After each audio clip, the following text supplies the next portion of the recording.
एक मनाई केली जाते की पिरियड्समध्ये मंदिरात जायचं नाही किंवा स्वयंपाकघरात जायचं नाही. भारतामध्ये खूप वर्षापासून चालत आले. परत शास्त्रामध्ये डोक्यावरून अंघोळ न करण्यासाठी सांगितलं जातं. अशा सर्व गोष्टी का पाळल्या जातात? आपल्या शास्त्रामध्ये ज्या गोष्टी लिहिल्या गेल्या आहेत त्यामागे एक तर्कशास्त्र आहे. पूर्वीच्या काळात असं असायचं की मंदिर हे घराच्या बाहेरच असायचं. म्हणून त्यावेळी लोक पहाटे पूजा करण्यासाठी घराबाहेर जायचे. पहाटे 4 ते 6 यावेळी थोडा अंधार असायचा. त्यावेळी जंगली प्राणी हे खूप असायचे. कारण तेव्हा जवळजवळ सर्व गावच होती. जंगली प्राणी हे रक्ताच्या वासामुळे आकर्षित होतात. म्हणून ते लगेच तुमच्यावर हल्ला करू शकतात.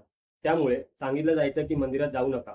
देवाचं नाव घेणं हे चुकीचं बोललं जात नाही. देवाच्या मंदिरात प्रवेश करण्यासाठी मनाई केली जाते. कारण शास्त्रात लिहिलं गेलंय की देवाच्या मंदिरात एक श्रेष्ठ ऊर्जा असते. त्यामुळे महिलांना त्रास होऊ शकतो. कारण त्या दिवसामध्ये महिलांच्या शरीरातील शक्ती कमी झालेली असते म्हणून. आणि डोक्यावरून पाणी न घेण्यास का सांगितलं जातं? कारण आपल्या नाकातून रक्त आल्यावर आपण डोक्यावर पाणी टाकतो. का? तर ते रक्त थांबवण्यासाठी. तसंच महिलांच्या शरीरातून अशुद्ध रक्त निघत असतं. म्हणून पहिले 3 दिवस तरी त्यांना डोक्यावर